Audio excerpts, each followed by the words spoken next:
Alhamdulillah Rabbil Alamin. Nahmaduhu wa nasta'inuhu wa nastaghfiruh wa na'udhu billahi min syururi anfusina wa sayyiati a'malina. Man yahdihillahu fala mudhillalah wa man yudlil fala hadiyalah. Asyhadu an la ilaha illallah wahdahu la syarikalah wa asyhadu anna Muhammadan abduhu wa rasuluhu la nabiyya wa la rasula ba'dah. Allahumma salli wa sallim wa barik ala hadhan nabiyil karim nabiyyina Muhammadin wa ala alihi wa ashabihi wa man tabi'ahu bi ihsanin ila yaumiddin, amma ba'du. Subhanaka la ilma lana illa ma 'allamtana innaka antal alimul hakim. Raditu billahi rabban wa bil islami dinan wa bi Muhammadin sallallahu alaihi wasallam nabiyyan. Allahumma inna nas'aluka ilman nafi'an wa rizqan tayyiban wa amalan mutaqabbala. Raditu billahi rabban wa bil islami dinan wa bi Muhammadin sallallahu alaihi wasallam nabiyyan. Hadirin kaum muslimin, bapak-bapak dan ibu-ibu jamaah salat subuh yang dirahmati oleh Allah Subhanahu wa taala.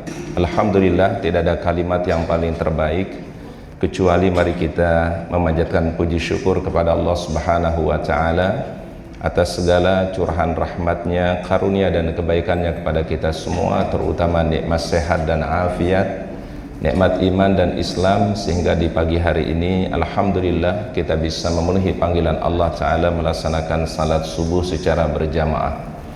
Semoga rangkaian ibadah yang kita tunaikan, zikir-zikir kita, doa-doa kita diqabul dan diijabah oleh Allah Subhanahu wa taala.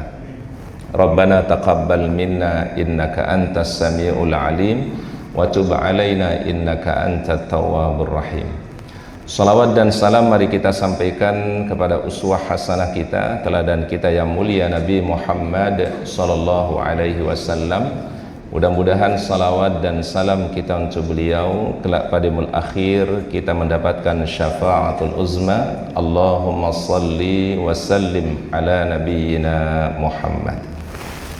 Hadirin yang dirahmati dan dimuliakan oleh Allah taala, tema kita pada pagi hari ini kita akan mengkaji mengenai memahami fikih ikhtilaf, ya, dari tinjauan fikih dan usulul fiqh. Jadi kalau kita mengkaji keilmuan Islam, kita mengenal ada istilah fikih dan usulul fiqh, satu keilmuan yang memiliki warisan sejarah dari para ulama-ulama terdahulu, dari Imam Abu Hanifah, Imam Malik, Imam Asy-Syafi'i dan juga Imam Al-Hambali. Fikih ikhtilaf ini sesungguhnya kalau kita ambil dalilnya, pertama diantaranya adalah ikhtilaf atau perbedaan itu merupakan sebuah sunnatullah, ya. Allah Subhanahu wa taala firmankan di surat Ar-Rum ayat yang ke-22, ya. Kalau Ar-Rum ayat 21 itu berbicara tentang rumah tangga atau keluarga, tetapi di surat Ar-Rum ayat 22 Allah taala firmankan mengenai sunnatullahnya perbedaan. Sunnatullah, keniscayaan yang disebut dengan perbedaan. A'udzubillahi minasyaitonir rajim. Bismillahirrahmanirrahim. Wa min ayatihi khalqus samawati wal ard wa ikhtilafu alsinatikum wa alwanikum. Wa min ayatihi, dan diantara tanda-tanda kebesaran Allah, khalqus samawati wal ard, penciptaan langit dan juga penciptaan bumi. Wa ikhtilafu alsinatikum wa alwanikum, dan Allah Ta'ala membedakan lisan-lisan kalian dan juga membedakan warna kulit kalian. Alsinatikum ini lisan di sini maknanya adalah bahasa. Jadi memang Allah Ta'ala jadikan perbedaan bahasa-bahasa itu sebagai hikmah dari Allah Ta'ala. Bahkan Allah Ta'ala jadikan perbedaan warna kulit itu juga menjadi hikmah dari Allah Subhanahu wa Ta'ala. Dalil ini yang kemudian dipahami oleh para ulama, sunnatullahnya ikhtilaf itu merupakan sebuah keniscayaan, ya. Tadi dasar dalilnya adalah firman Allah Subhanahu wa taala di surat apa? Ar-Rum ayat yang ke-22, wa min ayatihi khalqus samawati wal ard wa ikhtilafu alsinatikum wa alwanikum. Baik, memahami fi ikhtilaf ini tujuannya adalah agar cerdas kita di dalam menyikapi perbedaan pandangan para ulama yang disusun berdasarkan dalil Al-Quran, As-Sunnah, dan kaedah usulul fiqh. Ya, jadi kajian fikih ikhtilaf itu melihat perbedaan itu dari sisi fikih dan usulul fiqhnya. Tujuan kajian ini adalah bagaimana kita memahami ikhtilaf di dalam Islam, mengetahui penyebab perbedaan pendapat di kalangan para ulama mazhab, di antara pendapat Imam Abu Hanifah, Imam Malik, Imam Asy-Syafi'i, dan juga Imam Al-Hambali. Memahami cara kita menyikapi khilafiyah secara ilmiah, ya. Jadi ada dasar-dasar keilmuan untuk kita memahami perbedaan itu. Kemudian menghindari fanatisme, ta'assub al-madhhabi, dan perpecahan umat. Nah, ini tujuan daripada fikih ikhtilaf ini, ya. Nah, jadi memiliki tujuan yang mulia, bagaimana melihat perbedaan-perbedaan itu menjadi sebuah sunnatullah yang memang Allah Ta'ala telah tetapkan, ya. Bahkan ada riwayat di zaman Nabi Shallallahu Alaihi Wasallam misalnya, ya, ada dua contoh yang sering dipakai di dalam fikih, ya. Dulu di zaman Nabi Shallallahu Alaihi Wasallam ada sekelompok sahabat, ya, kelompok sahabat melakukan perjalanan safar, ya. Safar ini kan berarti pergian jauh, ya, jaraknya kurang lebih sekitar 80 kilo. Di tengah perjalanan rombongan sahabat ini mereka tidak mendapatkan air, ya, tidak mendapatkan apa? Air. Tentu di dalam fikih itu adalah apabila seseorang tidak mendapatkan air, maka diperintahkan syariatnya lah bertayamum, ya. Jadi kalau tidak ada air atau susah menggunakan air, sulit menggunakannya, atau mungkin ketersediaannya, maka kita diperintahkan bertayamum. Kemudian para sahabat, rombongan sahabat ini mereka sholat dengan bertayamum. Mereka sholat duhur, sholat asar di jama', bisa jama' takdim, juga bisa jama' takhir. Lalu kemudian mereka melanjutkan perjalanannya. Rupanya di tengah perjalanan itu mereka mendapatkan air. Jadi rombongan sahabat ini setelah mereka tadi sholat dengan tayamum, mereka kemudian mendapatkan air.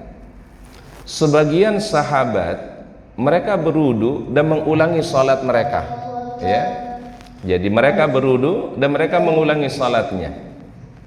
Tetapi sebagian sahabat tidak mengulangi sholatnya, Pak, ya. Ya, jadi tidak mengulangi salatnya. Kemudian ketika mereka tiba di kota Madinah, ya, sampai di kota Madinah, mereka ceritakan kejadian ini kepada Rasulullah Sallallahu Alaihi Wasallam. Tadi ada sebagian sahabat setelah mendapatkan air mereka berwudu dan mengulangi apa? Salat mereka. Kemudian sebagian sahabat itu tidak mengulangi salatnya. Karena kenapa? Karena sudah salat dengan bertayamum. Mari kita melihat sikap baginda Nabi SAW. Beliau mengatakan, ia mengulangi salat, kata beliau, falahu ajroni, pahalanya dapat dua. Jadi yang salatnya dengan tayamum dan kemudian ia berwudu, maka kebaikannya mendapatkan dua kebaikan, falahu ajroni.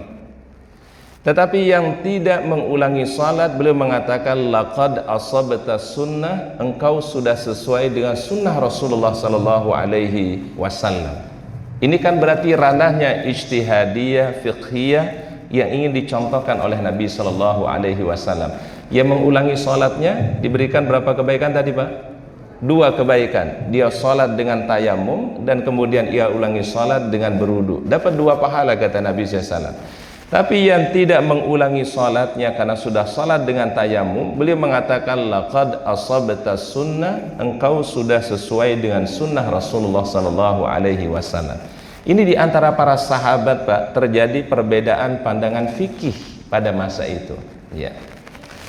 Contoh yang kedua, para ulama mengatakan satu kesempatan baginda Nabi Sallallahu Alaihi Wasallam mengutus beberapa sahabat untuk menaklukkan namanya Bani Quraizah. Ya. Bani Quraizah ini dulu perkampungan Yahudi yang ada di luar kota Madinah, disebut dengan Bani Quraizah. Beliau mengatakan, la tusallul asra hatta Bani Quraizah.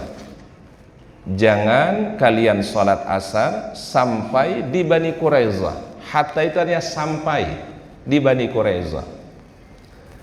Rupanya para sahabat di tengah perjalanan mereka sudah mendapatkan adzan sholat. Berarti adzan sholat sudah masuk waktu apa? Sholat. Maka sebagian sahabat itu sholat di perjalanan, tapi sebagian sahabat sholatnya sudah tiba di Bani Quraizah. Bayangkan Bapak Ibu, ucapan dari Nabi satu ucapan, tetapi pemahaman dari para sahabat bisa saja terjadi perbedaan. Kami ulangi sekali lagi riwayatnya. Rasul mengatakan, la tusallul asra hatta Bani Quraizah. Jangan salat asar sampai di Bani Quraizah. Kalimat sampai inilah yang kemudian menimbulkan multi tafsir di antara para sahabat. Ketika mereka sudah masuk waktu sholat di perjalanan, sebagian sahabat memahaminya adalah kalau sudah masuk adzan, sudah masuk waktu sholat, ya kita sholat walaupun belum tiba di Bani Quraizah. Tapi sebagian sahabat tidak, Pak. Dia memahami dari ucapan Nabi, jangan kalian sholat asar sampai tiba dulu di Bani apa? Quraizah. Paham ya Pak ya? Ucapan dari Nabi satu ucapan, tetapi tafsiran yang dipahami oleh para sahabat bisa mengalami perbedaan. Dan ini yang menjadi sebuah sunnatullah kata para ulama, ikhtilafu alsinatikum wa alwanikum. Baik, para ulama memberikan pengertian tentang fikih ikhtilaf. Ya. Apa yang disebut dengan fikih ikhtilaf? Ikhtilaf itu artinya bisanya perbedaan, bisa artinya keberagaman pandangan, ya, secara bahasa ya. Secara istilah itu adalah perbedaan hasil ijtihad para ulama terhadap suatu masalah syariat yang dalilnya memungkinkan lebih dari satu pemahaman, ya. Mohon diperhatikan kalimatnya Pak. Ikhtilaf itu apa? Perbedaan pandangan atau perbedaan hasil ijtihad para ulama terhadap suatu masalah syariat yang dalilnya memungkinkan lebih dari satu pemahaman. Bukan satu paham saja, tapi lebih dari satu pemahaman. Ini yang disebut dengan ikhtilaf, ya. Jadi ikhtilaf itu berarti dibangun atas dasar dalil, ada dasarnya, ada dalilnya, cuma terjadi perbedaan tafsiran, pemahaman di antara kalangan para sahabat. Ini yang disebut dengan apa? Fikih ikhtilaf, ya. Baik, Rasulullah Shallallahu Alaihi Wasallam sabdakan di dalam satu hadis sahih. Ini riwayat Imam Al-Bukhari dan Imam Muslim, dan ini Bapak Ibu harus kita jadikan pegangan dalam melihat para ulama yang telah berkontribusi dalam keilmuan Islam, baik dalam akidah, dalam tafsir, di dalam fikih dan seterusnya. Kita harus melihat dari sisi riwayat ini, Pak. Ya, apa kata beliau SAW? Idza hakamal hakimu, apabila seorang hakim atau ulama fajtahada, mereka beristihad, mengeluarkan segala kemampuan yang mereka miliki, memahami dalil-dalil yang ada, fa asaba, lalu pendapatnya benar, ya. Jadi kalau seorang ulama, seorang hakim beristihad dan istihadnya benar, falahu ajroni, Allah Ta'ala berikan dua kebaikan. Seorang ulama mustahid beristihad, kemudian benar istihadnya, Allah Ta'ala berikan berapa kebaikan? Dua. Wa idha hakama fajtahada fa akhta'a falahu ajrun. Kalau seorang ulama beristihad, mengerahkan segala kemampuan untuk memahami dalil-dalil Al-Quran dan As-Sunnah itu, fa akhta'a, tapi mungkin dalam istihadnya ada salahnya, falahu ajrun, Allah Ta'ala masih kasih satu kebaikan, Pak. Ini kalau kita kiaskan, Pak, mirip dengan orang yang membaca Quran, Pak. Ini kan santri kita di sini ahli Quran ini semua, ya. Ada hadis dari Nabi SAW mengatakan apa? Kalau orang baca Quran, bacaannya bagus, suaranya indah, dia perhatikan bacaannya dengan baik, Allah Ta'ala berikan kemuliaan ma'as safaratil kiramil bararah, dia akan dikumpulkan bersama para malaikat-malaikat yang mulia. Wa idza ta'ata'a itu artinya apa? Kalau bacaannya masih terbata-bata, Pak, bacaannya mungkin masih ada kekurangan, bacaannya mungkin masih ada ketidaksempurnaannya, ta'ata'a kata beliau, falahu ajroni, masih diberikan dua kebaikan oleh Allah. Kebaikan pertama kata beliau, kebaikan membaca Qur'annya, dan yang kedua kebaikan bersusah payah untuk belajar. Apa kira-kira yang kita pahami Bapak Ibu? Begitu Allah Ta'ala menghargai sebuah usaha daripada proses yang dilakukan oleh ulama, proses yang kita lakukan, Allah Ta'ala memberikan kemuliaan. Orang baca Quran, bacaannya bagus, bacaannya luar biasa, Allah Ta'ala muliakan. Yang belajar Quran yang masih terbata-bata pun juga masih diberikan apa, Pak? Kebaikan oleh Allah Ta'ala. Dan ini kita lihat para ulama kita, Pak. Jadi kalau ulama itu beristihad, kalau istihadnya benar, Allah Ta'ala kasih dua pahala. Kalau mereka beristihad lalu mungkin istihadnya salah, maka mereka masih diberikan kebaikan, satu kebaikan oleh Allah Subhanahu wa Ta'ala. Ini yang menyampaikan Pak baginda Rasul 14 abad yang lalu. Supaya kenapa, Pak? Supaya kita menghargai para ulama-ulama kita, seperti Imam Abu Hanifah, Imam Malik, Imam Asy-Syafi'i, Imam Hambali. Kita cukup mengatakan Bapak, jazahumullahu khairan, Allah membalas segala kebaikan mereka. Kita bisa memahami tata cara sholat hari ini, Pak, karena jerih payah mereka memahami tentang Al-Quran dan As-Sunnah, kemudian melahirkan hukum fikih. Kita bisa paham tata cara kita berudu, paham tata cara kita berzakat, paham tata cara haji dan umrah dan seterusnya. Ini semua adalah hasil ijtihad para ulama-ulama Islam, Pak. Maka kalimat yang baik sebagai seorang muslim itu adalah jazahumullahu khairan. Apa jazahumullahu khairan? Semoga Allah membalas jasa kebaikan para ulama kita. Kita tidak boleh merendahkan ulama atau merendahkan pendapat ulama. Karena kenapa? Mereka sudah beristihad saja itu sebuah kemuliaan, Pak.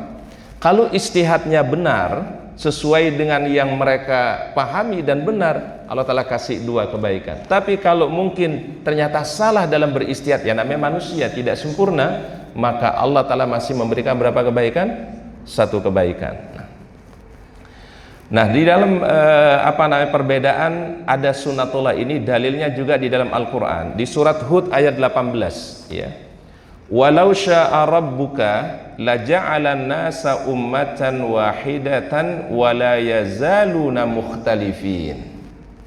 Seandainya Rabbmu menghendaki, tentu dia menjadikan manusia satu umat saja, Pak. Jadi kalau Allah Ta'ala menghendaki, ini seluruh umat manusia ini adalah menjadi satu umat, mudah bagi Allah. Ya Pak ya? Walau syaa rabbuka laja'alan nasa ummatan wahidah. Apa ummatan wahidah? Menjadi satu umat saja. Tetapi apa firman Allah Ta'ala? Wala yazaluna mukhtalifin. Tetapi mereka senantiasa ada perbedaan-perbedaan yang mereka miliki. Jadi memang perbedaan itu memang Allah Ta'ala ciptakan, Pak. Allah Ta'ala jadikan sebagai sebuah sunnatullah. Ini dalilnya jelas di Al-Quran, Pak. Kalau seluruh umat manusia dijadikan beriman semua, bisa nggak bagi Allah Ta'ala? Bisa. Mudah nggak bagi Allah? Mudah. Tetapi rupanya Allah Ta'ala jadikan ada perbedaan. Ada yang beriman, ada yang tidak mau beriman. Ya, yang sudah diberikan hidayah Islam saja bisa saja berbeda-beda gitu, Pak ya. Nah, jadi artinya walau syaa rabbuka laja'alan nas ummatan wahidah. Dari sini para ulama memahami, Pak, ulama fikih, sunnatullahnya ada perbedaan-perbedaan pandangan di antara para ulama. Nanti kita akan berikan contoh-contohnya insyaallah, Pak ya. Baik, kemudian berikutnya, perbedaan itu ada dua kata para ulama. Ada perbedaan yang sifatnya madmum, madmum artinya tercela. Ada perbedaan yang sifatnya yaitu mahmud, mahmud itu ada terpuji, ya. Kapan ikhtilaf itu menjadi sesuatu ikhtilaf yang madmum? Madmum itu tercela, Pak. Berbeda tetapi kemudian dicela sama Allah, Pak. Kapan itu terjadi? Pertama adalah apabila perbedaan itu didasari karena hawa nafsu manusia. Jadi bukan karena dalil, bukan karena penjelasan para ulama, tapi karena hawa nafsu saja. Ini berarti perbedaan yang kemudian menimbulkan namanya perbedaan yang tercela. Kedua adalah at-ta'assub al-madhhabi, fanatisme terhadap kelompok. Ya, berarti kalau orang sudah perbedaannya mengkedepankan pendapat kelompok atau fanatisme terhadap kelompok, ini berarti perbedaan namanya perbedaan yang madmum, tercela, ya.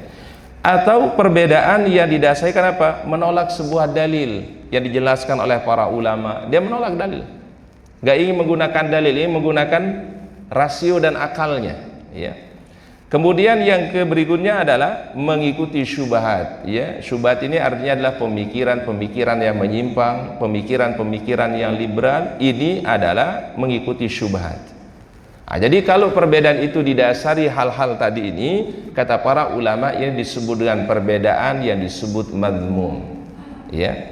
Baik dalilnya firman Allah Ta'ala, wala tanaza'u fatabshalu, ya. Maka janganlah kalian berselisih sehingga kalian menjadi lemah. Yang dilarang di dalam agama bukan berbeda, tapi yang di dalam beragama itu adalah apa? Tanazu'. Tanazu' itu permusuhan, perpecahan, mengarah kepada hal-hal yang negatif, disebut dengan tanazu'. Maka Al-Quran tidak menggunakan kalimat wala takhtalifu, karena kalau berbeda itu sebuah sunatullah, Pak. Contoh sederhana saja, Pak. Anak lahir dari rahim ibu yang sama, mungkin cara berpikirnya berbeda, Pak. Kecenderungannya juga berbeda, padahal lahir dari rahim yang sama, dari ibu yang sama, Pak. Psikologinya berbeda, kebiasaan kecenderungannya juga bisa berbeda, ya. Dan ini Masya Allah sebuah sunnatullah, kata para ulama. Jadi yang dilarang itu bukan berbedanya sebenarnya, tapi yang dilarang namanya tanazu'. Tanazu' itu apa? Perpecahan, permusuhan, ya. Ini yang dilarang oleh Islam. Ini disebut di surah Al-Anfal ayat 46. Baik, ada perbedaan yang sifatnya mahmud. Mahmud itu apa artinya mahmud? Yang terpuji. Artinya perbedaan yang dimuliakan, perbedaan yang bukan tercela, Pak. Apa perbedaan ini yang disebut perbedaan ikhtilaf terpuji ini? Perbedaan hasil ijtihad para ulama, ya. Produk fikih itu, Pak, ijtihad ulama. Dan kita harus akui, Bapak Ibu, kita praktekkan Islam ini, Pak, 90%-nya produk ijtihad para ulama-ulama kita terdahulu. Kami ulangi sekali lagi, Pak. Yang kita amalkan saat ini, Pak, yang kita amalkan saat ini, menurut para ulama 90%-nya adalah ijtihad dari para ulama Islam. Imam Abu Hanifah, Imam Malik, Imam Syafi'i, Imam Hambali. 10%-nya itu, Pak, bukan hasil ijtihad, terutama dalam bab akidah yang sudah qat'i, Pak, ya. Nah, sehingga kata para ulama di dalam bab fikih itu ada namanya zanniyut thubut, zanniyud dilalah. Kenapa hadis itu, Pak, tidak satu hadis saja, misalnya hadis mutawatir, ya. Tapi kok ada hadis ahad, ada hadis sahih, ada hadis hasan, ada hadis dhaif. Betul nggak, Pak? Kenapa nggak satu hadis saja yang disampaikan Nabi SAW dan semua hadisnya sahih semua, Pak, atau mutawatir semua, Pak? Ternyata zanniyu ats-tsubut, terjadi jalur periwayatan yang berbeda-beda yang bersumber dari Nabi Shallallahu Alaihi Wasallam. Nanti kita akan berikan contoh insya Allah bagaimana perbedaan sampainya riwayat hadis kepada seorang ulama yang mungkin tidak sampai kepada ulama yang lain, sehingga hukumnya nanti akan berbeda, Pak. Ya. Kedua, Pak, bisa jadi yang kedua fikih itu namanya zanniyud dilalah. Apa zanniyud dilalah? Ada multi tafsir, ayatnya sama, Pak, dalilnya sama, tetapi cara memahami dan menafsirkan ayat itu terjadi perbedaan. Nanti juga hukumnya akan berbeda, Pak. Namanya zanniyud dilalah namanya. Jadi makna ayatnya bisa saja multi tafsir, seperti kalimat bersentuhan, Pak. Betul ya, Pak, ya? Bersentuhan menurut sebagian ulama, kalau kita mendengar kata bersentuhan apa, Pak? Secara zahirnya apa, Pak? Ya bersentuhan secara fisik. Betul ya, Pak, ya? Tapi ada tafsiran yang lain dari hadis Nabi SAW. Ternyata yang disebut dengan bersentuhan di situ bukan bersentuhan fisik, tapi maknanya adalah bercampur suami istri. Padahal ayatnya sama, dalilnya sama, tapi ada multitafsir di antara para ulama terdahulu. Nah, ini yang kemudian yang disebut dengan zanniyud dilalah. Artinya adalah satu dalil masih memiliki multitafsir. Kalau hadis tadi namanya zanniyut thubut, kalau Al-Quran namanya zanniyud dilalah. Ayatnya sama, dalilnya sama, tapi cara memahaminya bisa terjadi penafsiran yang berbeda di antara para ulama. Seperti kalimat apa tadi? Aula mastumun nisa, bersentuhan. Ya, ada artinya bersentuhan itu kalau bersentuhan fisik ya batal. Ya, apalagi kalau tidak ada penghalang misalnya, batal. Tetapi ada sebagian ulama mengatakan tidak demikian maknanya, tapi maknanya adalah bercampur suami istri. Ya, ini model seperti begini banyak di dalam fikih, Pak. Nah, sehingga kita kalau kuliah itu dulu diajarkan fikih 4 mazhab, Pak. Dan ini yang membuka wawasan kita, ya, melihat cara pandang Islam itu luar biasa, Pak. Ya. Baik, ini tadi ya, apa saja yang disebut dengan ikhtilaf mahmud ini? Pertama, Pak, perbedaan yang ada dalilnya, ada dasarnya, dan ulama menjelaskan, Pak. Kedua, perbedaan yang didasari dengan keilmuan. Nah, sehingga ulama itu mestinya, atau seorang guru, seorang ustadz itu, Pak, harus menyampaikan namanya amanah ilmiah. Kalau dalam satu kasus hukum Islam ada perbedaan, disebutkan aja perbedaannya, Pak. Ulama ini mengatakan hukumnya begini, ulama ini pendapatnya begini, ulama ini pendapat begini. Ini namanya amanah ilmiah. Kalau di kampus kita kuliah dulu, Pak, kita kalau ngutip apa saja mesti kita sebutkan sumbernya. Betul ya, Pak ya? Penerbitnya dari mana? Sumber bukunya apa? Pengarangnya siapa? Itu disebut dengan amanah ilmiah namanya, Pak. Supaya apa, Pak? Kita sampaikan aja keilmuan itu, Pak. Karena Islam ini dibangun dengan ilmu, Pak. Ya. Tidak dibangun atas fanatik, tidak, tapi didasari dengan apa, Pak? Keilmuan, Pak. Jadi disampaikan saja, Pak. Misalnya kalau tentang riwayat apa misalnya, Pak? Tentang menjaharkan dan mensirkan bacaan bismillah. Seringkali terjadi sebagian ustadz hanya menyampaikan satu hadis, tetapi tidak menyampaikan hadis yang lainnya. Mestinya amanah ilmiahnya adalah disampaikan dua riwayat yang bersumber dari Nabi Shallallahu Alaihi Wasallam. Ada riwayat sebagian sahabat mengatakan, aku pernah sholat di belakang Abu Hurairah radhiyallahu anhu, dan beliau Abu Hurairah membaca bacaan bismillahnya jahar. Satu riwayat, Pak. Maka di sini dipahami hukumnya, Pak. Kalau imam mengimami sholat, maka bacaannya bismillahnya diapain, Pak? Dijaharkan. Tetapi ada riwayat yang lain, ada riwayat mengatakan kami pernah sholat di belakang Abu Bakar, di belakang Umar, di belakang Utsman, dan beliau tidak mengeraskan bacaan basmalahnya. Berarti hasil kesimpulan hukumnya apa? Berarti kalau membaca Al-Fatihah, bacaannya dibaca secara sir. Berarti ini namanya amanah ilmiah namanya, Pak. Jadi kita sampaikan saja keilmuannya, Pak. Kalau memang itu ada dasar dan ada hadisnya, Pak. Contoh yang lain misalnya, Pak, yang kerap kali nanti ini akan menimbulkan kesalahpahaman jamaah, Pak. Contoh misalnya begini, Pak. Ada hadis, ini hadis yang sahih, Rasul bersabda, barang siapa yang menjaga sholat 12 rakaat. Berapa rakaat, Pak? 12 rakaat. Allah Ta'ala akan membangun baginya sebuah rumah di dalam syurga. Banallahu lahu baitan fil jannah. 2 rakaat sebelum subuh, 4 rakaat sebelum zuhur, 2 rakaat setelah zuhur, 2 rakaat setelah maghrib, 2 rakaat setelah isya. Kalau kita hanya pada hadis ini saja, nanti jamaah itu akan memahaminya. Di hadis itu tidak disebutkan qabliyah asar, tidak disebutkan qabliyah maghrib, tidak disebutkan qabliyah isya. Kalau jamaah tidak dijelaskan apa yang terjadi, dia akan mengambil kesimpulan berarti tidak ada qabliyah asar, tidak ada qabliyah maghrib, tidak ada qabliyah isya. Padahal kalau kita buka di dalam riwayat hadis-hadis yang lainnya, hadis yang sahih dari Jabir bin Abdullah mengatakan apa? Allah merahmati seseorang yang sholat sebelum asar arba'an, 4 rakaat. Ya, Pak ya? Di hadis yang lain juga Rasul mengatakan bainal adzan wal iqamah rakaatani, setiap antara adzan dan iqamat salat sunnah minimal 2 rakaat. Berarti kesimpulan hukumnya sebenarnya adalah setiap salat fardu ada qabliyahnya, tapi tidak semua salat fardu ada ba'diyahnya. Tapi kalau kita sampaikan cuma satu hadis saja, Pak, orang nanti memahami apa? Oh, ternyata yang disunahkan sama Nabi sholat itu cuma 12 rakaat. Bahkan sampai ada jamaah, Pak, yang mengatakan qobliyah asar tidak ada, qobliyah maghrib tidak ada, qobliyah isya tidak ada. Namun hadis yang lain mengatakan antara adzan dan iqamah sholat sunnah berapa rakaat, Pak? 2 rakaat. Nah, amanah ilmiahnya bagaimana, Ustadz? Ulama memberikan penjelasan begini, ternyata sholat sunnah itu ada 2 bagian, Pak. Ada yang mu'akkadah, ada yang ghairu mu'akkadah. Mestinya penjelasannya oleh guru, oleh ustadz itu demikian.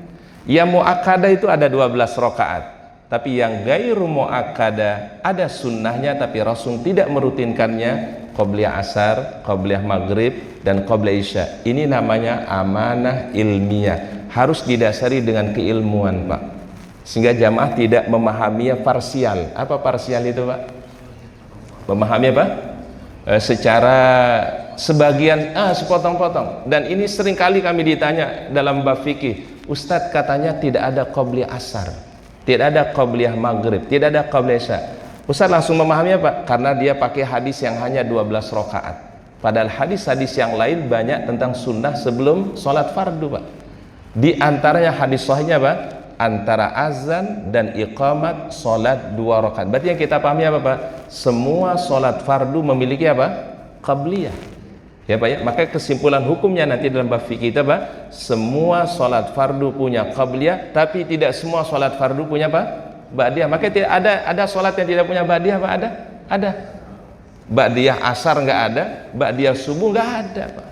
Kecuali kalau dia mengqadha qabliyah, kan ada riwayat dari Rasulullah SAW, kan ada sahabat masuk masjid, ya udah iqamat, kemudian sholat fardu bersama Nabi. Setelah sholat fardu kemudian dia sholat 2 rakaat. Habis sholat Rasul bertanya, wahai si fulan, sholat apa yang kau lakukan setelah sholat subuh ini? Kata sahabat tadi, ya Rasul, kami sampai Masjid Nabawi sudah iqamat, aku ikut bersama engkau dalam sholat fardu. Berarti dia belum mengerjakan apa, Pak? Qabliyah subuh. Dan aku lakukan setelah sholat subuh ini. Dan Rasul tidak memberikan komentar, Pak, tidak mengingkari. Dalam ilmu hadis ini namanya, Pak, hadis takriri. Berarti Rasul membolehkan, tapi niatnya apa? Qadhaan. Makanya nanti dalam mazhab Imam Syafi'i itu sholat itu ada 2, Pak. Ada namanya adaan, ada namanya qadhaan. Berarti qadhaan itu dilakukan di luar daripada waktunya, disebut dengan apa? Qadhaan. Nah, jadi ini disebut dengan amanah ilmiah. Contoh yang kedua, Pak, amanah ilmiah ini, keilmuan ini penting, Pak. Ada sebagian ibu-ibu yang memahami hadis begini, sebaik-baik sholatnya perempuan itu di rumah. Khairu sholatin nisa fil bait. Sebaik-baik sholatnya perempuan di mana? Di rumah. Kalau berpegang hanya dengan hadis ini, Pak, nanti akan terjadi pemahaman di benak kita, berarti yang sholat itu perempuan di rumah, seakan-akan menafikan kebolehan sholat perempuan di masjid. Paham ya, Pak, ya? Kalau menggunakan satu hadis. Tapi kalau dia lihat hadis yang lain, Pak, ternyata Rasul mengatakan apa? La tamna'u ima Allah masajidakum. Jangan melarang ibu-ibu itu untuk sholat di mana? Di masjid. Jadi Rasul menggunakan 2 redaksi hadis, Pak. Satu redaksi hadis mengatakan sebaik-baik sholat mereka di rumah, tetapi redaksi hadis yang lain mengatakan apa? Jangan melarang. Kalau jangan melarang itu apa maknanya, Pak? Boleh perempuan sholat ke masjid. Bahkan sahabiah di zaman Nabi, Pak, ibu-ibu di zaman Nabi, ummahatul mu'minin zaman Nabi, mereka sholat subuhnya di Masjid Nabawi bersama Rasulullah SAW. Jadi ini mestinya, Pak, siapapun ustadz yang ajar fikih di sini, kami sarankan tolong amanah ilmiah. Amanah ilmiah itu sampaikan aja pendapat ulama, ada yang mengatakan begini, ulama ada yang mengatakan begini. Silahkan nanti jamaah yang akan Pak, mengambil, menilai, oh saya ambil pendapat ini karena ada dasarnya. Itu yang tadi dikatakan para ulama, dasarnya ada keilmuannya, Pak. Selain dalil, ada banyak, Pak, keilmuannya. Karena Ustaz tidak bisa nyalakan jamaah 100%, Pak. Bisa jadi mungkin yang menyampaikan tidak tidak disampaikan secara amanah ilmiah. Jadi menyampaikan cuma satu pandangan saja, Pak. Sehingga ketika ada berbeda pandangannya, nanti yang terjadi apa, Pak? Menganggap pendapat yang lain mungkin tidak sesuai gitu, Pak ya. Karena kenapa? Karena tidak amanah ilmiah tadi, Pak. Sedangkan kalau kita di kampus saja, Pak, kalau menyampaikan keilmuan harus berdasarkan apa? Amanah ilmiah, ada keilmuannya, Pak. Kemudian yang ketiga, ikhtilaf mahmud itu didasari dengan ketakwaan kepada Allah Subhanahu wa taala. Ya, kita berupaya menjalankan apa yang Allah Taala perintahkan dan apa yang diperintahkan untuk kita tinggalkan. Ini ketakwaan. Kemudian metode istimbat yang benar. Jadi ada dasar istimbatnya, Pak. Nanti kita akan contohkan insyaallah, ya. Ini tadi ikhtilaf yang yang terpuji. Mengapa para ulama bisa berbeda? Nah, ini pertanyaan besarnya, Pak. Ya. Kenapa ulama itu bisa berbeda, Pak? Ya. Fakta yang penting yang harus kita pahami dulu, Pak. Para ulama berbeda bukan karena mencari-cari perbedaan. Ini yang seringkali salah kaprah sebagian orang. Wah, terkadang ulama ini berbeda biar berbeda sama ulama yang lain. Jadi seakan-akan kesannya ulama itu berbeda karena ingin mencari apa, Pak? Perbedaan, bukan, ya. Jadi ulama itu ya berbeda bukan mencari-cari perbedaan, enggak. Kedua, para ulama itu berbeda tidak mengikuti hawa nafsunya, tidak, tetapi itu berdasarkan dasar-dasar keilmuan yang dimiliki, Pak. Ini kajiannya dari fikih ya, Pak ya. Baik, tetapi karena perbedaan pemahaman dalil. Nah, ini sebab perbedaan, Pak, pemahaman dalil. Mungkin ada yang memahami dalil itu seperti ini, tetapi ada yang memahami dalilnya agak berbeda pemahamannya. Dalilnya sama, tetapi pemahaman tafsirannya bisa terjadi apa? Perbedaan. Seperti apa contohnya tadi, Pak? Aula mastumun nisa. Masalah bersentuhan setelah berwudu. Apakah membatalkan atau tidak? Kan ada 3 mazhab para ulama itu, Pak. Ada mazhab yang mengatakan membatalkan sama sekali, apalagi kalau tidak ada penghalang, mazhab Syafi'iyah, Pak. Tapi mazhab Hanafi mengatakan nggak membatalkan, Pak, karena yang dimasukkan bersentuhan di situ adalah bercampur suami istri. Kemudian mazhab ketiga Imam Hambali Maliki mengatakan apa? Dibedakan. Kalau bersentuhan berdasarkan syahwat membatalkan, tapi kalau tidak berdasarkan syahwat, tidak sengaja, itu maka tidak membatalkan. Ini memakai hadis Aisyah radhiyallahu anha, hadis sahih. Nabi sallallahu alaihi wasallam mencium kening Aisyah sebelum beliau berangkat menuju masjid dan beliau tidak berwudu. Ini yang dipakai oleh sebagian ulama yang mengatakan tidak membatalkan. Berarti terjadi perbedaan apa tadi, Pak? Pemahaman terhadap dalil yang ada di dalam Al-Quran atau hadis Nabi sallallahu alaihi wasallam. Baik. Perbedaan metode istimbat, cara memahami hukum itu, Pak. Perbedaan kaedah usulul fiqh, ya. Ada kaedah usul fiqh yang berbeda, Pak. Contoh misalnya ada masalah isbal, Pak, yang sering dipertanyakan, Pak. Isbal itu Pak, pakaian yang berada di bawah mata kaki. Itu, Pak, kalau jujur kita buka dalilnya, Pak, ada 2 hadis yang memang terjadi pertentangan, Pak. Ada 2 hadis yang namanya kalau dalam fikih itu, Pak, ta'arud. Ta'arud itu artinya, Pak, bertolak belakang, Pak. Hadis yang pertama, hadis yang mutlak. Ini dalam ilmu usul fiqh nantinya hadis mutlak, Pak. Rasul mengatakan ma tahtal ka'bain finnar. Apa saja yang di bawah mata kaki atau isbal itu adalah api neraka. Ini hadis mutlak namanya, Pak. Tapi ternyata ada hadis yang kedua yang mengikat hadis ini, nanti namanya hadis muqayyad, Pak. Man jarra thawbahu khuyala'a. Siapa yang menjulurkan pakaiannya karena sifat sombongnya. Paham ya, Pak ya? Kalau hadis pertama tadi mutlak, disebutkan secara mutlak oleh Rasul, tapi di riwayat yang lain mengatakan siapa yang menjulurkan pakaiannya karena sifat apa? Sombongnya, maka ini yang masuk dalam kategori diancam oleh Allah Subhanahu wa taala. Gimana memahami 2 dalil ini, Pak? Dalam kajian fikih, Pak. Ini kalau belajar fikih, Pak, pasti ketemu nanti keilmuannya, Pak. Hamlul mutlak alal muqayyad. dalil yang umum tadi, yang mutlak tadi, dibawa ke dalil yang lebih spesifik. Berarti yang dilarang di dalam Islam, yang dilarang oleh Allah Ta'ala, dilarang oleh Rasulullah SAW, orang yang menjulurkan pakaiannya karena sifat sombongnya. Paham ya Pak ya? Ini kalau belajar fikihnya begitu diajarkannya Pak. Minimal nih Pak ya, minimal. Dalam bab sholat saja Pak, minimal kata para ulama, makruh. Makruh itu apa Pak? Makruh. Apa makruh itu Pak? Makruh itu ya tidak bagus kalau orang isbal, tapi tidak sampai dihukumi haram. Minimal hukumnya kata para ulama makruh. Karena kenapa? Selama dia tidak apa-apa? Khuyala. Oleh karenanya isbal itu kan masih perdebatan para ulama. Sebagian mungkin ya orang memahami hadis yang pertama saja Pak, apa saja di bawah mata kaki diancam. Berarti mesti pakaian di apa Pak? Di atas mata kaki. Betul ya Pak ya? Tetapi ada yang memahami hadis tadi dengan hadis yang muqayyad Pak. Kalau tidak ada sifat takaburnya, maka tidak dilarang oleh Allah Subhanahu wa taala. Karena hadis ada yang mengikatnya Pak, khuyala'a. Apa buktinya Ustaz? Abu Bakar itu Pak kalau pakai pakaian selalu di bawah mata kaki Pak.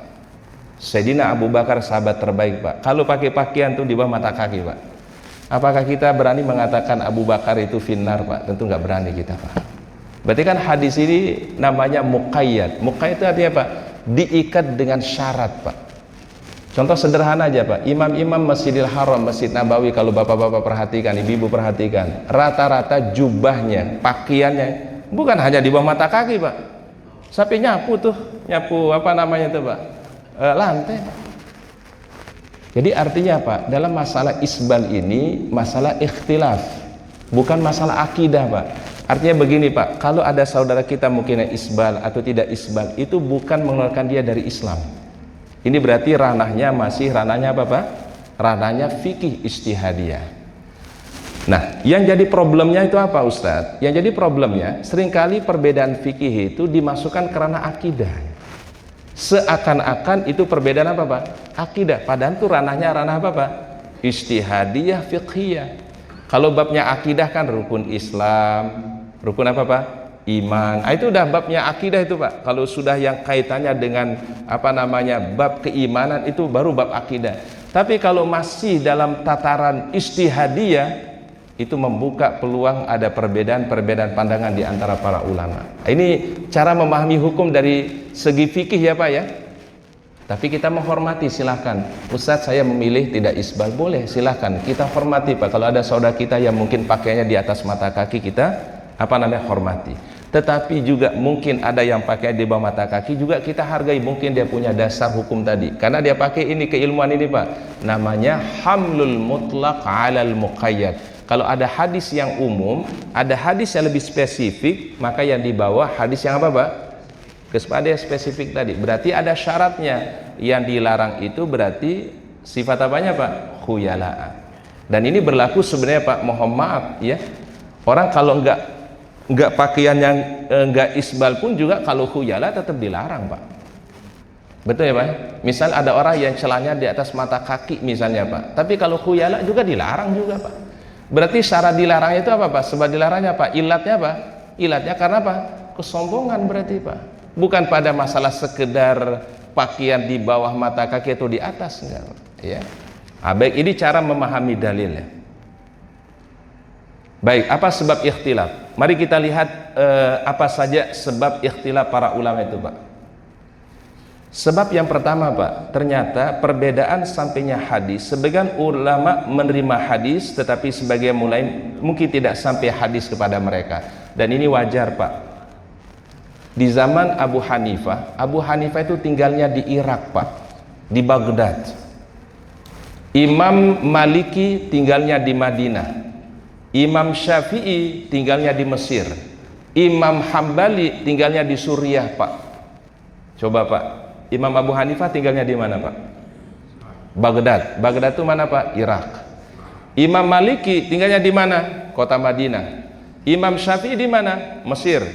Imam Hambali tinggal di mana? Di Suriah. Sehingga apa yang terjadi? Bisa saja ulama tadi sampai hadis kepada mereka, tapi tidak sampai kepada hadis ulama yang lain. Karena zaman itu Pak tidak kayak zaman sekarang Pak. Bapak Ibu sekarang kita duduk di rumah ya, duduk manis di rumah, buka laptop kita, buka HP kita, kita cari hadis, itu langsung keluar Pak.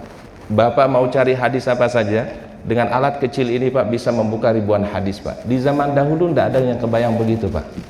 Untuk dapetin satu hadis saja Pak, dia harus berjalan puluhan kilo, ratusan kilo untuk mendapatkan satu hadis Nabi. Wajar nggak kalau ada keterbatasan para ulama? Sangat wajar. Sehingga ada hadis sampai kepada seorang ulama, tidak sampai kepada ulama yang lain.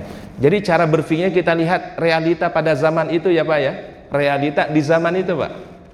Tadi kata para ulama, sebagian ulama ada sampai hadis kepada mereka, tapi ada sebagian ulama yang tidak sampai hadis kepada mereka.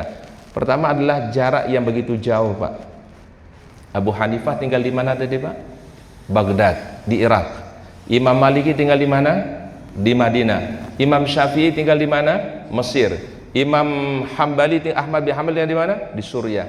Wajar nggak kalau terjadi perbedaan-perbedaan pandangan para ulama? Sangat wajar Pak. Mungkin sampai hadis kepada dia, tidak sampai kepada hadis kepada ulama yang lainnya.